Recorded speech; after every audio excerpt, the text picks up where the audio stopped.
하나님 말씀 봅니다. 하나님 말씀 창세기 3장 7절에서 13절까지 보겠습니다.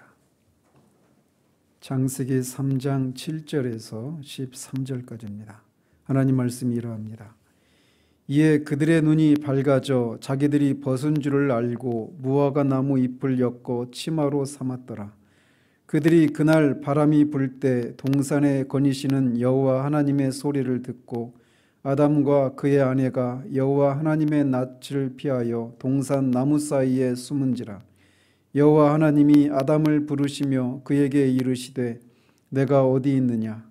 이르되 내가 동산에서 하나님의 소리를 듣고 내가 벗었으므로 두려워하여 숨었나이다. 이르시되 누가 너의 벗었음을 내게 알렸느냐. 내가 내게 먹지 말라 명한 그 나무 열매를 내가 먹었느냐. 아담이 이르되 하나님이 주셔서 나와 함께 있게 하신 여자 그가 그 나무 열매를 내게 주므로 내가 먹었나이다. 여호와 하나님이 여자에게 이르시되 내가 어찌하여 이렇게 하였느냐. 여자가 이르되 뱀이 나를 꿰므로 내가 먹었나이다. 아멘.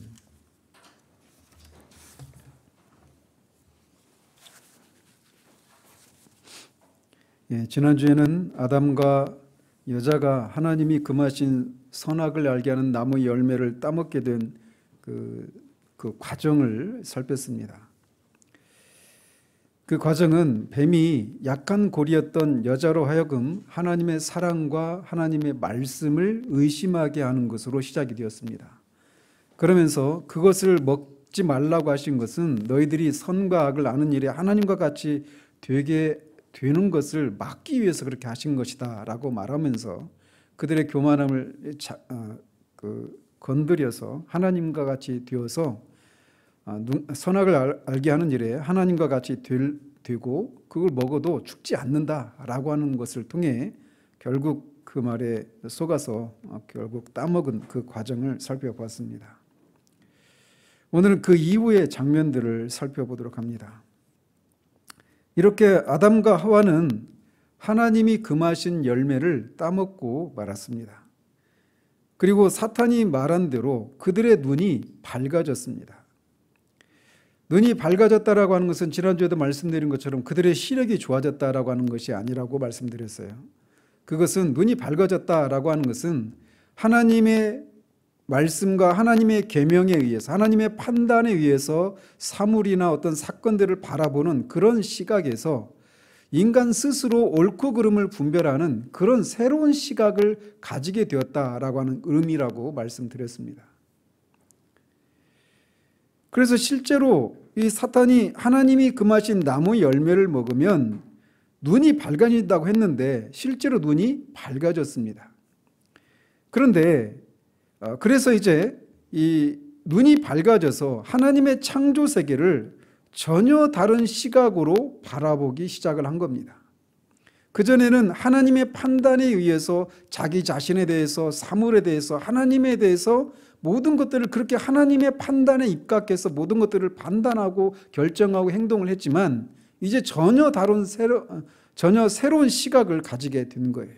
옳고 그름에 대한 이 기준이 달라지게 된 겁니다. 판단의 근거들이.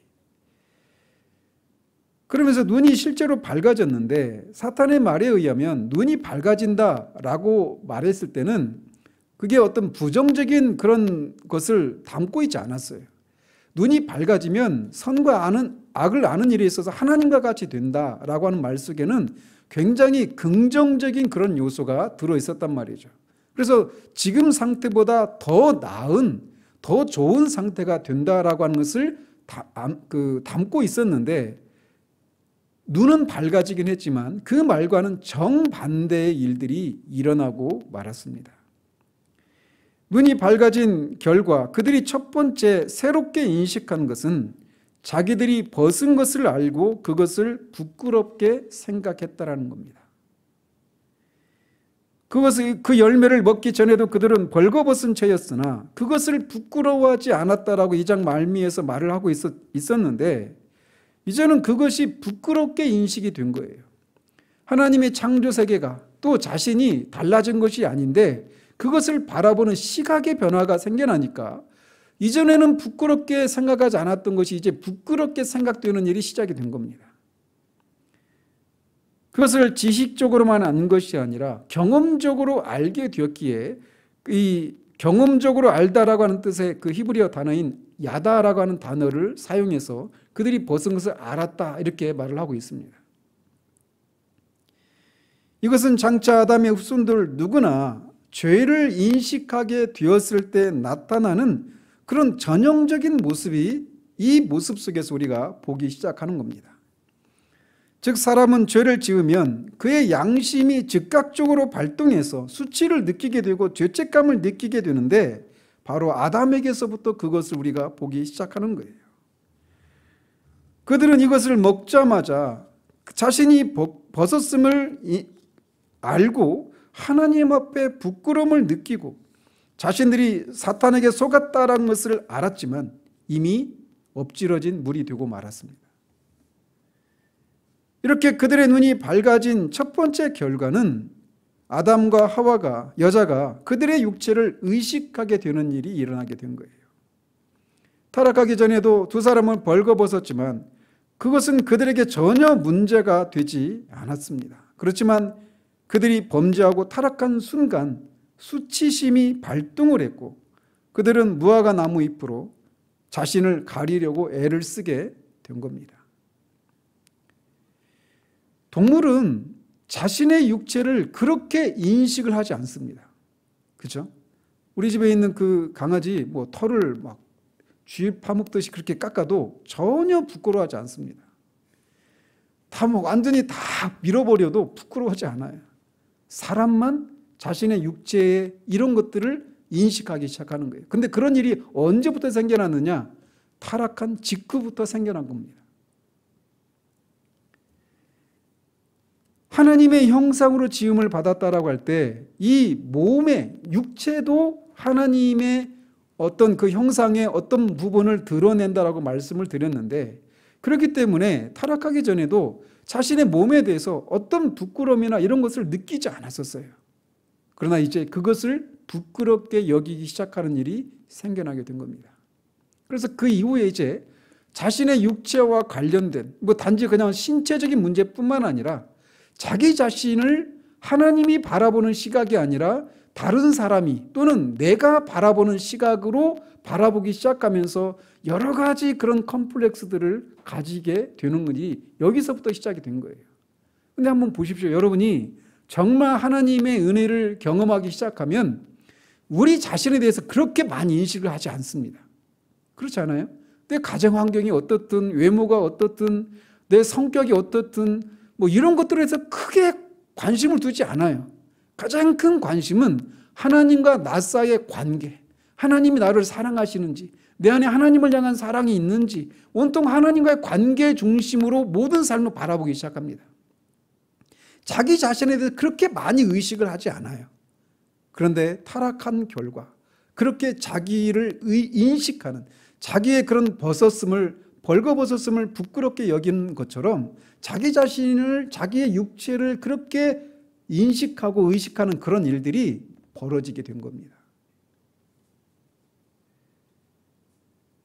그들은 자신의 벌거벗었음을 알자마자 무화과 나무 잎으로 치마를 만들어서 자신들의 부끄러움을 가리려고 했습니다. 아마도 이 무화과 나무 잎이 그 주변에 있었기도 했겠고 또 무화과 나무 잎이 좀 크거든요.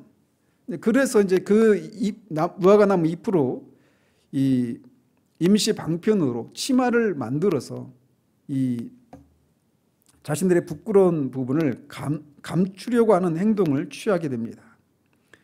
이건 역시 이 최초의 이 아담의 취한 이 행동은 장차 모든 아담의 후손들에게서도 발견되는 모습이기도 합니다.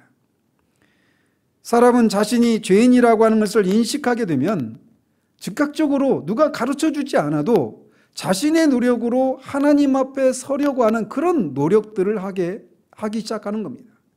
아담도 자신의 부끄러운 벌거벗었음을 인식하자마자 그런 부끄러운 모습으로는 하나님 앞에 설 수 없다라고 하는 생각이 밀려왔고 그래서 그 나무 잎으로라도 부끄러움을 가리려고 하는 그런 행동을 취했던 겁니다. 이걸 신학적인 용어로 율법주의적인 생각이 여기서부터 뿌리가 여기서부터 생겨나기 시작한 거예요. 하나님 앞에 자신이 죄인이라고 생각하고 있는 동안에는 하나님 앞에 나아갈 담대함을 가지지 못하는 것이 인간들의 보편적인 모습입니다. 우리가 예수 그리스도를 믿으면 하나님으로부터 의롭다함을 받는다라고 말을 합니다. 그래서 의롭다함을 받는다라고 하는 것은, 의라고 하는 것은 하나님과의 바른 관계를 갖는다, 이런 의미이기도 합니다.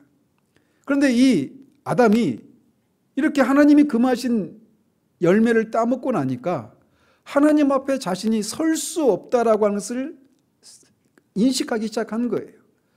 그러면서 그가 하나님 앞에 설 수 없는, 하나님 앞에 선다라고 하는 것은 하나님 앞에서 죽지 않은 채로 설 수 있다라고 하는 것을 의미하는 거예요. 그래서 의라고 하는 것을 서철원 교수님 같은 경우는 하나님 앞에서의 생존권, 이렇게 말을 합니다. 하나님 앞에서 우리가 죽지 않고 살아있을 수 있는 그 권리, 그 상태, 이거를 의라고 정의를 내린단 말이죠. 그런데 아담은 그렇게 할 수 없다라고 하는 것을 알았기 때문에 그것을 인식하자마자 스스로 부끄러움을 가리려고 하는 그런 행동을 취했단 말이에요. 그런 것처럼 성령께서 우리에게 은혜를 베푸셔서 우리가 정말 하나님의 심판을 받아 마땅한 죄인이라는 사실들을 인식하기 시작한 것이 성령께서 우리에게 첫 번째로 하시는 일입니다. 허물과 죄로 죽어있던 우리를 살리시는 첫 번째 일은 바로 그거예요. 그래서 우리가 죄인이라고 하는 것을 인식하기 시작하는 거예요. 그럴 때 우리가 첫 번째로 나타나는 반응이 바로 이것입니다. 무화과 나무 잎으로 자신의 부끄러움을 가리려고 하는 것처럼 우리가 죄인이라고 하는 것을, 하나님의 심판을 받아 마땅한 죄인이라는 것을 인식하자마자 우리는 그 죄를 짓지 않고 하나님이 원하시는 대로 그런 거룩하고 경건한 삶을 살려고 하는 그런 노력들을 하게 됩니다. 그러나 성경은 그 모든 것들을 자기 의라고 불러요. 많은 사람들이 속고 있는 부분이 바로 이겁니다. 저 역시도 처음부터 말씀을 들었던 여러분들이 익히 알고 계시겠지만 이런 상태로 4년을 지냈습니다. 내가 하나님의 진노를 받아 마땅한 죄인이구나. 내가 오늘 죽으면 하나님 앞에 설 수가 없구나. 천국에 들어갈 수 없구나. 이런 것을 인식하게 되었을 때 제가 곧장 취했던 것은 술, 담배 끊고 교회에 나가기 시작하고 성경을 읽기 시작하고 이런 생활을 하기 시작했어요. 그런 어떤 무화과 나무 잎으로 가리려고 하는, 하나님 앞에 부끄러운 삶을 청산하고 하나님이 기뻐하실 만한 그런 삶을 살기 시작한 것이죠. 그리고 교회 이제 예배 안 빠지고 교인들과 이제 교우들과 같이 교제를 하고 성경 공부도 하고 그러니까 어떤 배움의 기쁨도 있고 내가 이런 것을 하는 데서 오는 그런 성취감도 있고 어떤 교인들과 그런 교제를 나누는 데서 오는 그런 즐거움도 있는 거예요. 그러면서 이제 그전에 행해왔던 것들을 안 하고 그전에 하지 않았던 경건한 삶을 살기 시작하니까 그런 것을 가지고 내가 이제 구원받은 사람이려니 하고 생각을 하면서 살았던 것이죠. 그러나 그것은 우리가 하나님 앞에 예수 그리스도를 믿음으로 의롭게 되면 나타나는 삶의 열매들이지 그게 우리의 구원의 근거는 아니라는 사실이에요. 오늘 죽으면 하나님 앞에 설 수 있느냐라고 물어보면 많은 사람들이 그렇다라고 말하면서 무엇을 근거로 그런 생각을 하느냐, 그런 확신을 갖느냐라고 말하면 자신들이 예수 믿기 전에는 이런저런 죄된 삶을 살았는데 예수 믿고 나서는 이제 경건한 삶을 시작하고 기독교적인 그런 어떤 삶을 살기 시작했다라고 하면서 그것을 근거로 자신이 구원을 받았다라고 생각하는 사람들이 허다합니다. 교회 안에서 말이죠. 그러나 우리가 기억해야 돼요. 이거는 다 무화과 나무 잎으로 우리의 부끄러움을 가리려고 하는 자기 의를 쌓는 일에 불과하다는 사실을 말이죠. 우리를 하나님 앞에 죽지 않고 살아있는 사람으로 의로운 사람으로 세워줄 수 있는 유일한 근거는 하나님이 마련해 주신 유일한 의이신 하나님의 의이신 우리 주 예수 그리스도를 믿음으로만 가능한 것이라는 사실을 우리가 기억해야 합니다. 아담은 자신이 죄인이라고 하는 것을 인식하자마자 하나님 앞에 설 수 없다라고 하는 것을 인식하자마자 이렇게 무화과 나무 잎으로 자신의 치마를 만들어서 부끄러움을 가리려고 했던 이것이 이런 행위로 하나님 앞에 서려고 하는 이런 모습을 보이는데 이것이 모든 사람들에게 있는 것이고 또 많은 사람들이 속고 있는 것이라고 하는 사실을 기억해야 돼요. 눈이 밝아진 결과 그들은 수치심을 느끼고 이렇게 무화과 나무로 치마를 입게 됩니다. 그러면서 그들에게 일어난 더 근본적인 변화는 그들에게 죄의식이 생겨났다는 거예요. 여기서 죄라고 하는 단어가 나오지 않지만 그들이 보인 행동은 그들이 죄의식을 느꼈기 때문에 보이는 행동이라고 하는 것을 뒤에서 나오는 그런 신약 성경을 통해서도 우리가 해석을 할 수 있는 것이죠. 열매를 먹는 순간 그들은 자신들이 뭔가 잘못을 저질렀다라고 하는 것을 알았습니다. 그들은 즉시 스스로에게 정죄를 받아서 죄의식을 갖게 됩니다. 아담의 후손들인 우리는 자신이 죄를 저질렀다라고 하는 양심의 경고가 발동하면 즉각적으로 항변을 시작합니다. 어떤 식으로? 이걸 뭐 나만 하는 게 아니라 다른 사람도 다 하는데 우리 교회 집사님도 권사님도 하고 목사님도 하는데 이게 무슨 죄냐 이런 식이죠. 그런데 아담에게는 불행하게도 주변에 사람이 없었어요. 다 하는데 라고 말할 수 있는 그런 핑계거리가 없었어요. 그런 즉각적으로 우리가 아담의 후손인 우리 양심을 달래는 방식으로 그 정죄의식을 없앨 수가 없었단 말이에요. 아담의 경우는. 그런 즉각적으로 무엇인가 잘못했다라고 하는 것을 인식할 수밖에 없었습니다. 그리고 그 생각은 하나님에 대한 두려움으로 이어졌습니다. 그래서 8절에 있는 것처럼 그날 바람이 불 때, 즉 저녁입니다. 바람이 분다는 얘기는 온도차가 생겨나서 공기가 흐르는 거잖아요. 그래서 바람이 불었다 이 얘기는 결국 저녁에 좀 서늘할 때쯤 이렇게 해석을 할 수 있는 것이죠. 그래서 그들의 저녁 무렵에 동산에서 하나님의 음성을 듣자마자 그들은 하나님께 달려가는 대신 도망가서 숨어버렸습니다. 그 전에는 하나님의 음성을 듣는 것은 그들이 경험할 수 있는 최상의 행복이었고 그들은 하나님과 완벽한 교제를 나누고 있었습니다. 그들은 하나님을 조금도 두려워하지 않고 달려나가서 하나님과 교제를 나누는 것을 기뻐했었단 말이죠. 그런데 이제는 하나님으로부터 달아나기 시작을 합니다. 그들이 가진 하나님의 두려움이 생겨나기 시작하는 거예요. 다른 말로 표현하면 그들은 자기들이 다른 무엇보다도 영광스럽고 복되게 생각했던 하나님과의 교제, 이거를 잃어버리게 된 겁니다. 그 결과 그들은 하나님의 낯을 피해서 동산 나무 사이로 숨었습니다. 자신들의 몸만 숨기면 하나님의 낯을 피할 수 있다라고 생각을 하면서 꿩처럼 사냥꾼을 피해서 도망가는 꿩이 얼굴을 파묻고 그렇게 숨는 것처럼 그런 행동을 취하는 것입니다. 흔히 죄를 지으면 1도 2부 3백을 해둔다라고 하는 속설이 있습니다.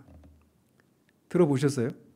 1도 2부 3백 이게 뭐냐? 첫 번째로는 도망가고 두 번째는 부인하고 세 번째는 백을 동원해야 된다. 이게 이제 속설이에요.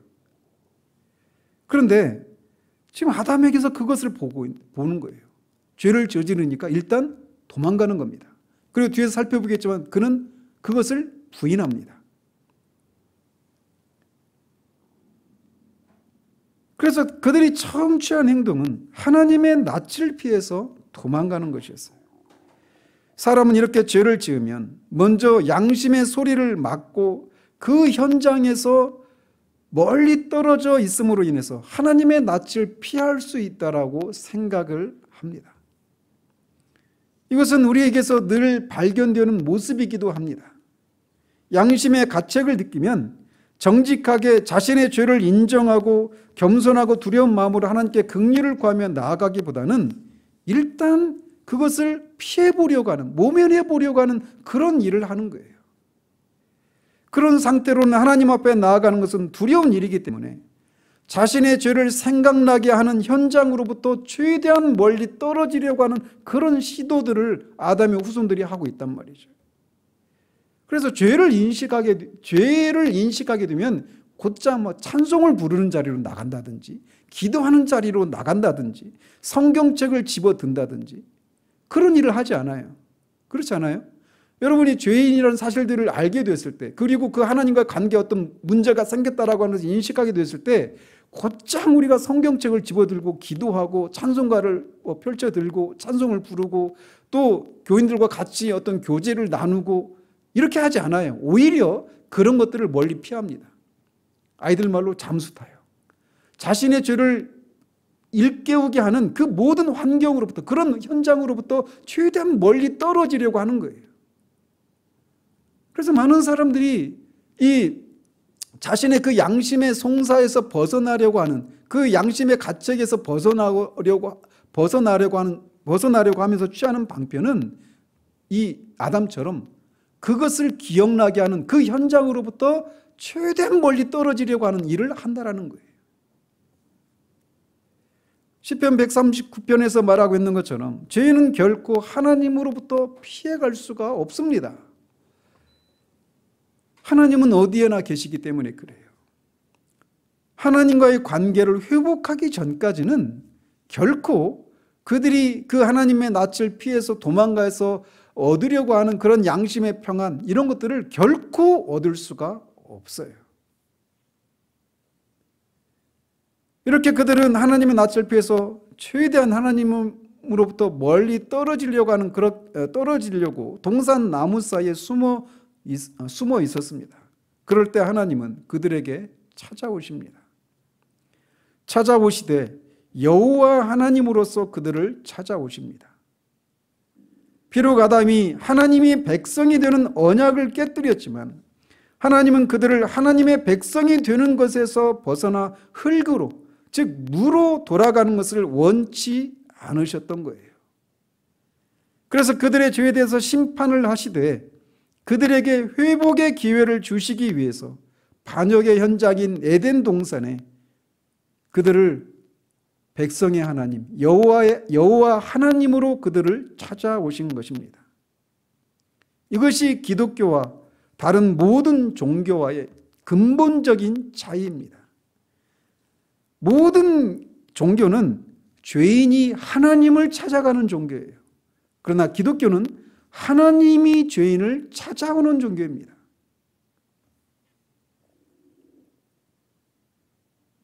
이것은 아담의 타락 후에 인류의 역사의 모습을 반추해주는 장면이기도 합니다. 즉 하나님께서 범죄한 죄인들을 이렇게 찾아오시고 죄인들은 하나님의 낯을 피해서 도망가고 추격하는 이 모습이 모든 이 사건 이후에 모든 인류 역사 가운데서 계속 반복되어서 나타나는 모습이에요. 그래서 프란시스 톰슨의 천국의 사냥개라고 하는 그 시에서 시인이 그렇게 얘기하잖아요. 나는 그에게서 도망쳤네. 밤과 낮의 비탈길 아래로. 나는 그에게서 도망쳤네. 세월의 아치 저 아래로. 나는 그에게서 도망쳤네. 내 마음의 미로로. 그리고 눈물의 안개 속에 그를 피해 숨었네. 그런데 계속 하나님이 쫓고 또 쫓아오는 저 힘찬 발을 피해, 그러나 서두르지 않은 추적으로, 침착한 보조로, 유유한 속도로, 위험 있는 긴박함으로 그 발소리가 울렸네. 그 카페 게시판에 들어가셔서 한번 꼭 시를 한번 읽고 좀 묵상하시기 바랍니다. 만약에 타락한 죄인이 하나님을 찾을 수 있는 가능성이 조금이라도 있었다면 하나님은 찾아오지 않으셨을 것입니다. 그렇지만 로마서 3장에서 말하고 있는 것처럼 유대인이나 이방인이나 하나님을 찾는 자가 하나도 없기 때문에 하나님이 우리를 그렇게 찾아오시는 겁니다. 하나님의 낯을 피해 도망친 아담과 여자를 여호와 하나님으로서 그들을 회복시키시고 하나님의 백성 삼으시기 위해서 이렇게 첫 번째 범죄가 일어난 그날에 그들을 찾아오셨습니다. 우리 인생을 돌아보면 오랜 세월에 걸쳐서 하나님이 포기하지 않으시고 우리를 찾으시고 우리는 그것을 부담스러워하고 계속해서 그분의 낯을 피했지만 더 이상 피할 수 없는 지경에 이르기까지 그런 도망침과 추격이 계속되었다라고 하는 것을 우리가 보게 됩니다. 그래서 돌아보면 그때도 하나님이 그것을 통해서 나를 찾아오셨구나, 이런 것들을 회상하게 되잖아요. 하나님이 우리가 그렇게 하나님의 낯을 피해 도망감에도 불구하고 하나님 우리를 포기하지 않으신 것을 인해서 정말 감사를 드립니다. 그들을 찾으신 여호와 하나님은 아담을 부르시면서 네가 어디 있느냐라고 물으십니다. 아담의 계명을 어기고 도망친 사람은 아담뿐만 아니라 여자도 같이 있었음에도 불구하고 하나님은 여자가 아니라 아담을 부르십니다. 왜냐하면 아담이 언약에 대한 1차적인 책임자이기 때문에 그래요. 하나님은 아담과 언약을 체결하셨습니다. 선악을 알게 하는 나무의 열매를 따먹지 말라라고 하는 이 명령을 통해 하나님의 백성됨의 언약을 체결하셨고 그것에 대한 1차적인 책임이 아담에게 있었던 거예요. 여자는 그 아담으로부터 들어온 거죠. 그렇기 때문에 아담은 그런 일이 벌어지기 전이나 후나 그것에 대한 1차적인 책임을 진 존재이기 때문에 하나님이 여자가 아니라 아담을 찾으시고 네가 어디 있느냐라고 물으셨던 겁니다. 그렇다면 하나님께서 아담에게 네가 어디 있느냐라고 물으셨던 것은 어떤 의미가 있는 걸까요? 하나님은 전지하신 분이시고 계시지 않는 곳이 없으신 그런 편지하시는 분이시기 때문에 동산 나무 사이에도 하나님이 거기 계시기 때문에 아담이 거기 있는 것을 분명히 아셨단 말이에요. 그럼에도 불구하고 하나님이 이렇게 아담아 네가 어디 있냐라고 물으신 그 이유가 무엇일까요? 거기에는 두 가지 의미가 있습니다. 하나는 아담으로 하여금 자신이 저지른 그 일의 그 참상이 무엇인가를 아담 스스로 돌아보도록 하기 위하심이에요.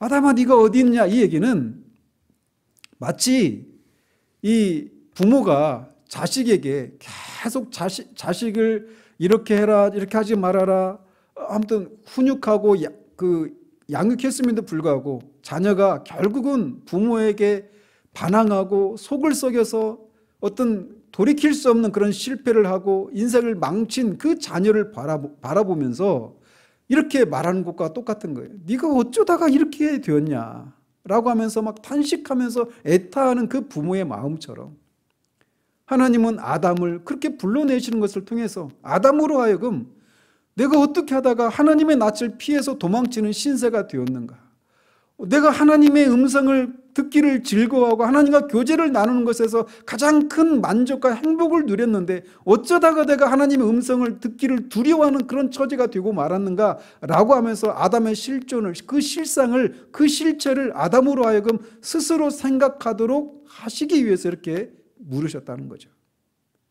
그리고 두 번째는 결국 그것을 통해서 아담으로 하여금 그 자리에서 속히 나오라고 하는 하나님의 촉구이기도 합니다.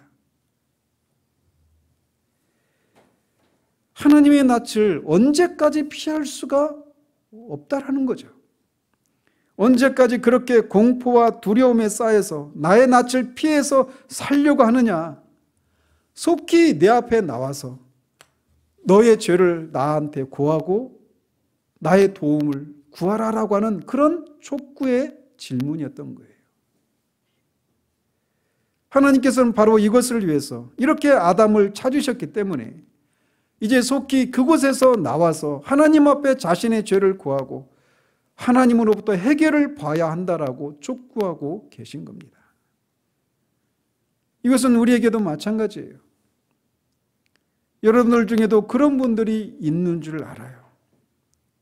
즉 하나님과의 관계를 해결해야 한다는 것을 알고 있음에도 불구하고 그리고 그것을 위해서 하나님께서 계속해서 이렇게 저렇게 나를 그 문제를 해결하도록 하나님 앞에 나오라고 하시는구나 라고 하는 것을 인식하고 있으면서도 불구하고 자꾸 뒤로 미룬 채 그렇게 세상이라고 하는 나무 사이에 숨어 있는 사람들이 있는 줄 압니다. 아니 심지어 교회 안에서 기독교적인 그런 생활과 경건이라고 하는 그런 모양을 갖춘 그 경건의 그 모양이라고 하는 그 나무 사이에 숨어서 하나님과의 관계를 해결하지 않은 채 언제까지 계속해서 그렇게 하나님을 즐거워하지도 못하고 하나님과의 관계를 회복한 데서 오는 그런 참된 복과 생명이 있음을 누리지 못한 채 계속 그렇게 나무 사이에 숨어 있는 사람들이 있단 말이죠. 교회를 다니면서도 내가 하나님과의 관계가 정말 회복이 된 사람이 맞는가? 내가 정말 구원받은 사람이 맞는가? 오늘 내가 죽으면 하나님 앞에 설 수 있는가? 라고 하는 이 질문, 이 문제를 해결하지 않은 채 하나님 앞에서 해결해야 될 그 숙제를 풀지 못한 채 못하고 있다는 것을 알면서도 계속해서 동산 나무 사이에 숨어있는 아담처럼 세상 속에 또는 경건의 그런 기독교적인 그런 생활이라고 하는 그런 나무 사이에 숨어서 그렇게 계속 공포와 두려움 가운데 불안한 가운데 그렇게 머물러 있는 사람들이 있단 말이에요. 그런 분들이 계시다라면 시간이 흐르면 자동적으로 그 문제가 해결되지 않는다라고 하는 사실들을 기억하십시오. 어쩌면 지금 아담아 네가 어디 있느냐라고 이렇게 이 말씀을 듣고 있는 이 시간이 여러분을 그 문제를 해결하도록 속히 나오라고 하는 하나님의 촉구의 목소리임을 듣고 알고 겸손하게 하나님 앞에 나오시기를 바랍니다. 시간이 지나면 자동적으로 해결되는 문제가 아닙니다. 아무리 내가 스스로의 어떤 노력과 그런 경건 생활이라고 하는 이런 것을 반복하는 것을 통해 그 문제가 해결되는 것이 아니에요. 속히 나와야 합니다. 이런 질문의 아담은 내가 동산에서 하나님의 소리를 듣고 내가 벗었으므로 두려워하여 숨었나이다 라고 답을 합니다. 그렇게도 인자하고 선하신 하나님이셨는데 이제 그의 음성만 들어도 그는 두려워하게 되었다라고 말을 하고 있는 거예요. 이거를 아버지와 부모와 자녀와의 관계로 한번 환원해서 생각을 해보십시오. 자녀가 부모를 그렇게 기뻐하고 부모 앞에 서는 것을 아무런 어떤 거리낌도 없고 그냥 그렇게 자기의 속 얘기를 다 꺼내서 얘기하고 그런 관계를 누렸는데 부모에게 못할 짓을 하고 나서는 부모를 생각하기만 하면 그 일이 들통날까 봐 두려워하고 떨고 뭔가 꽁쳐두고 숨겨놓은 그런 상태를 생각해 보십시오. 지금 그런 상태라고 말을 하고 있는 거예요. 하나님의 친구로 하나님과 교제를 나누고 즐거워했는데 이제 하나님의 음성은 두려운 것이 되고 말았다라고 말을 하고 있는 겁니다. 그런데 그가 자신이 이렇게 하나님의 음성이 두렵게 된 것은 자신이 하나님이 금하신 열매를 따먹은 죄를 범했기 때문에 두려워하고 숨었다라고 말하고 있지 않다라는 겁니다. 단지 그는 내가 벗었으므로 두려워해 숨었다라고 말을 하고 있어요. 즉 자신의 죄를 정직하게 지금 고하고 있지 않은 거예요. 그 죄의 결과만을 지금 말하고 있을 뿐입니다. 그는 분명 자신이 죄를 지었다라고 하는 것을 알고 있었음에도 불구하고 죄를 지은 것에 대한 책임을 자신이 질 수 없다라고 하는 것을 알기 때문에 이렇게 변명죄의 말을 늘어놓기 시작을 하고 있는 겁니다. 또한 그는 하나님 앞에 숨을 수 없다라고 하는 것을 알매도 불구하고 숨었다라고 말함으로써 일종의 하나님은 가까이 하실 수 없고 또 내게 가까이 오지 마십시오라고 말하고 있는 셈이에요. 그러니까 내가 벗어서 두려워해서 숨어 있다라고 말하고 있단 말이에요. 근데 이게 마치 자녀들이 부모한테 뭔가 잘못을 하고 부모로부터 막 피해서 숨어 있어요. 근데 그렇게 내가 뭔가를 잘못해서 숨어 있을 때 나 지금 엄마를 피해서 숨어 있어 이렇게 말을 할 때 그 말은 뭐예요? 엄마 나 좀 도와줘 이 말이 아니잖아요. 그죠?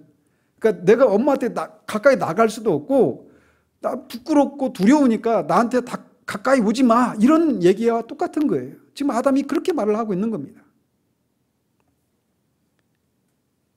그렇게라도 하지 않으면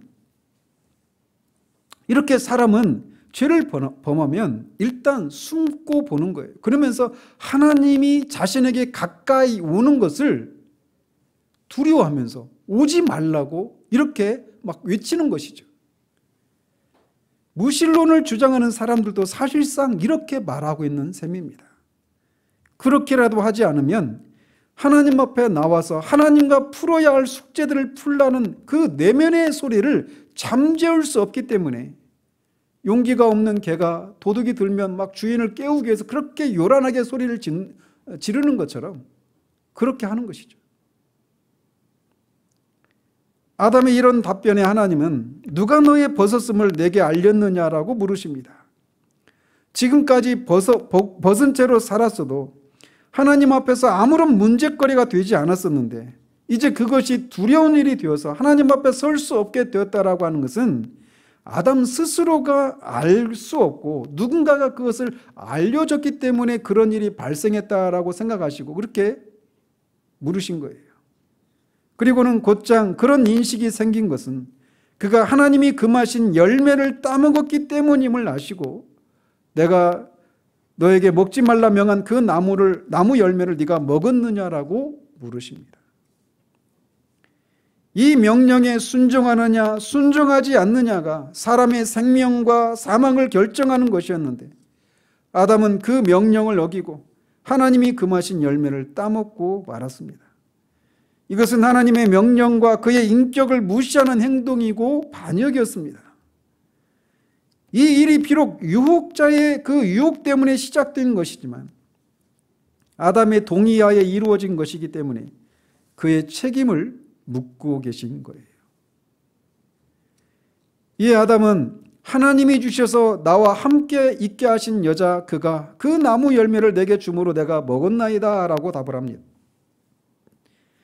이것은 아담이 자신이 하나님이 명하신 그 명령을 어긴 것에 대한 1차적인 책임은 여자가 나한테 그걸 줘서 먹었다라고 말하면서 여자에게 책임을 전가하고 있는 것이기도 하고, 그런데 그 여자는 누가 주셨느냐? 하나님이 주셨다라고 말하는 것을 통해 자신의 이 불순종에 대한 이 책임은 하나님 당신에게 있습니다라고 말하고 있는 거예요. 만약에 하나님이 여자를 나에게 주시지 않았다면 이런 일이 일어나지 않았지 않겠습니까? 라고 항변을 하고 있는 거죠. 이런 책임 회피와 핑계는 아담의 후손들에게 늘 발견되는 모습입니다. 왜 하나님이 내가 그 사람과 결혼하려고 할 때 말리시지 않았느냐? 이런 식이죠.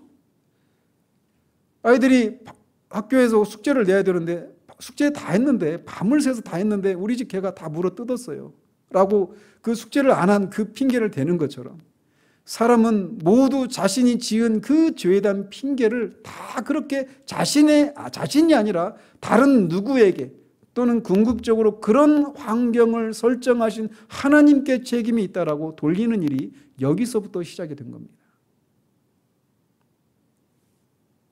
그러나 그것은 옳지 않습니다. 만약 아담이 하나님께서 금하고 계시기 때문에 안 하기로 마음을 굳게 먹고 그것을 지켰다면 타락과 이 불순종의 반역은 일어나지 않았을 것입니다. 그렇지만 그는 하나님의 법을 최고의 그런 법으로 삼지 못하고 또 거기에 모든 주의를 집중하지 않고 상황에 따라 판단함으로 하나님의 계명을 가볍게 여기고 결국은 멸망에 이르게 된 겁니다.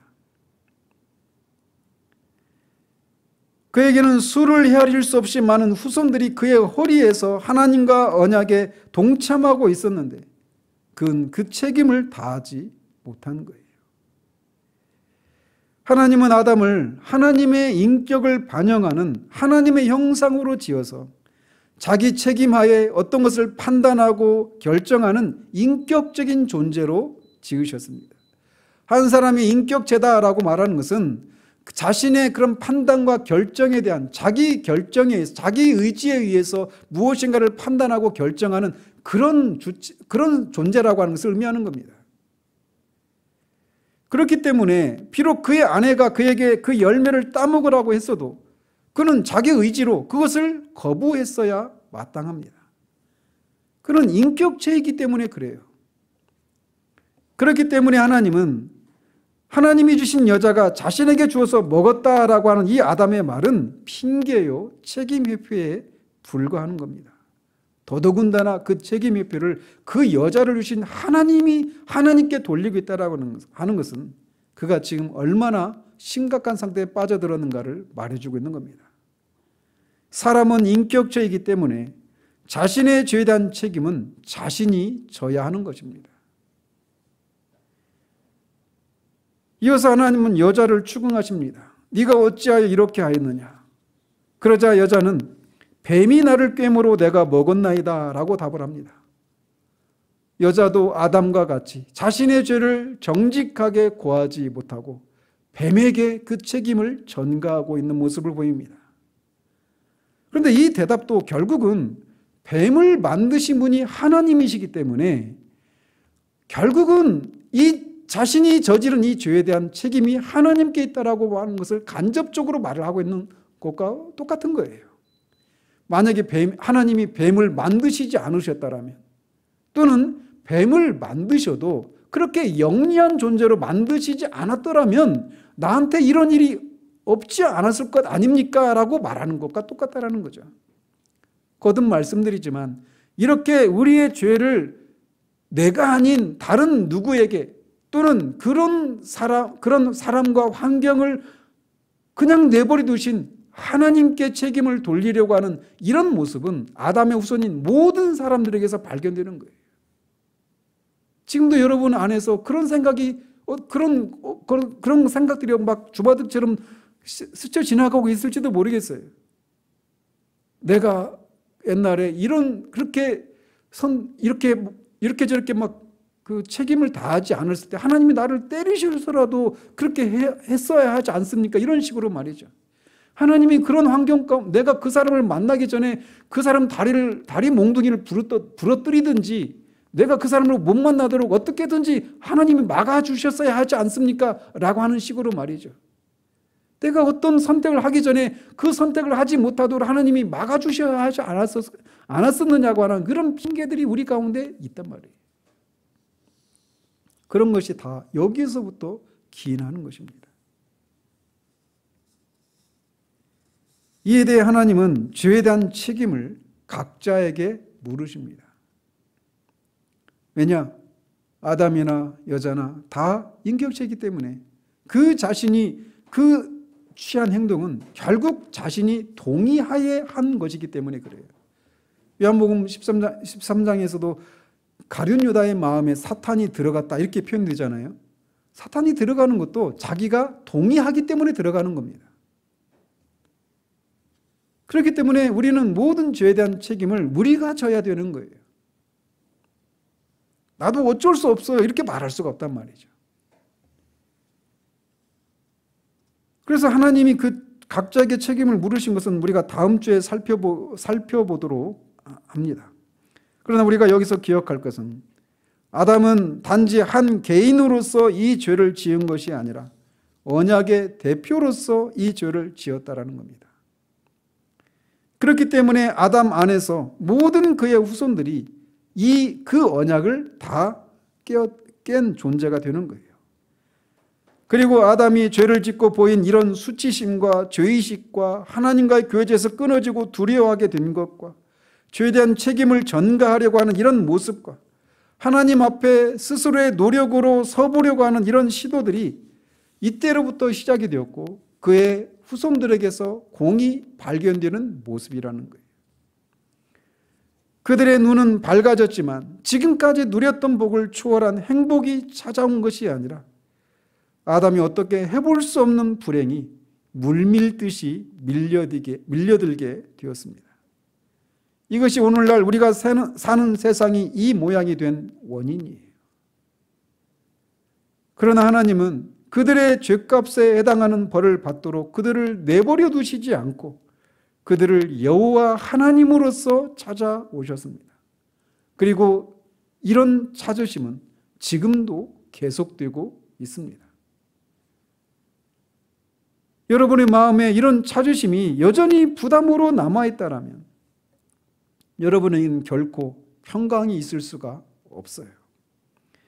하나님과의 관계를 회복하기 전까지는, 여러분의 죄 문제를 해결하기 전까지는 여러분은 결코 하나님 앞에 설 수 없습니다. 무화과 나무와 같은 것과 같은 그런 자기 의로는 하나님 앞에 설 수가 없다라는 사실을 기억하십시오. 우리가 스스로 그 문제를 해결할 수가 없어요. 그렇기 때문에 하나님이 우리를 찾아오셨고 그 문제를 해결할 수 있도록 필요한 모든 일들을, 그의 아들을 십자가에 내어주시는 것을 통해 그 일을 다 이루신 것입니다. 그래서 다만 내가 이미 이렇게 다 이뤄놨으니까 내가 마련한 이 잔치상에 와서 먹고 마셔라, 값없이 와서 먹고 마셔라 라고 초청을 하고 계신 거예요. 지금도 그 초청이 여러분들을 향하고 계시다라고 하는 것을 기억하십시오. 여러분들이 이 문제를 뒤로 미룬 채 계속해서 동산 나무 사이에 숨어 있는 동안에는 결코 여러분의 마음에 평강이 있을 수가 없습니다. 하나님과의 관계를 회복하기 전까지는 이런 것이 있을 수가 없어요. 그러므로 속히 나오십시오. 오직 하나님이 마련하신 의이신 우리 주 예수 그리스도를 믿음으로만 우리의 죄 문제가 해결되고 하나님과의 관계를 회복할 수 있는 겁니다. 오직 이런 사람만이 아담이 타락하기 전 에덴에서 누렸던 그 복을 누릴 수 있습니다. 아니, 타락하기 전에 아담보다 더 확실하고 안전한 상태에서 하나님과의 화평을 마음껏 누릴 수가 있는 겁니다. 그 은혜가 있기를 위해서 하나님이 여러분을 부르시는 그 부르심에 속히 나오십시오. 더 이상 핑계대지 마시고 뒤로 미루지 마시기를 바랍니다. 이미 그런 은혜를 덧입은 사람들은 우리가 이렇게 된 것이 하나님이 먼저 우리를 찾아오셨기 때문에 가능했던 것이라고 하는 사실들을 기억하고, 그렇게 찾아오신 하나님이 우리에게 바라시는 그 삶을 우리가 계속해서 그 안에 머무르면서 하나님의 뜻에 순종하는 것이 우리의 생명이 있음을 알고 그 하나님의 안에서 거하는 그런 삶을 살아가는 일들이 지속되기를 우리 주님의 이름으로 축원드립니다. 기도하겠습니다. 하나님 아버지, 아담과 하와가 하나님이 금지하신 나무의 열매를 따먹으면 눈이 밝아져서 선과 악을 아는 일에 하나님과 같이 될 것이라고 하는, 그리고 그것을 먹어도 결코 죽지 않을 것이라고 않는다라고 하는 그 사탄의 말에 속아서 먹은 결과 일어난 그 불행의 시작을 살펴보았습니다. 그들이 그것을 먹자마자 사탄의 말이 거짓이었음을 알게 되었고, 그것을 먹자마자 수치심을 느끼고 죄의식을 느껴 하나님과의 교제를 잃어버리고 하나님을 멀리하는, 그리고 하나님 앞에 나아가기 위해서 자신의 노력으로 그렇게 그런 일들을 도모하고 자신의 죄를 정직하게 인정하지 않고 핑계를 대는 이런 모습들이 우리들에게도 있는 것을 같이 아울러 살펴보았습니다. 이 아담을 하나님이 찾아오셔서 우리가 다음 주에 살펴보게 되는 것처럼 그들의 죄에 대해서 심판하시되 그들을 또 구원하시는 그 하나님의 지혜를, 하나님의 선하심을, 하나님의 사랑을 하나님 그들에게 나타내신 결과 그들이 그들의 죄로 인해서 반드시 죽게 되는 상태에서 머무르지 않고 그들이 다시금 하나님 앞에 나아갈 길이 생겨난 것을 우리가 보게 됩니다. 지금도 아담아 네가 어디 있느냐라고 부르는 그 음성을 통해 하나님 앞에 속히 나와서 하나님이 마련하신 죄 문제 해결 방법을, 하나님과의 관계를 회복할 유일한 길이신 예수 그리스도를 믿어 더 이상 동산나무에 숨어 지내는 일이 없는 사람들 될 수 있도록 하나님 은혜 베풀어 주시기를 소원합니다. 이미 그런 은혜를 덧입은 주의 자녀들에게 그 은혜가 얼마나 큰 은혜인지 우리가 다시금 기억하고 그 하나님 안에 있음을 인하여서 누려야 할 그 평강을, 그 만족을, 그 기쁨을 우리가 풍성하게 누리는 것을 통해 그 애를 자녀들에게 맛있는 음식을 만들어준 엄마가 자녀들이 맛있게 먹는 모습을 보면서 뿌듯함을 느끼고 보람을 느끼고 기쁨을 느끼는 것처럼 그렇게 하나님이 마련하신 것들을 힘써 누리는 것을 통해 하나님의 마음을 기쁘게 해드리는 그런 우리들 될 수 있도록 주님 도우시기를 원합니다. 예수 그리스도 이름으로 기도합니다. 아멘.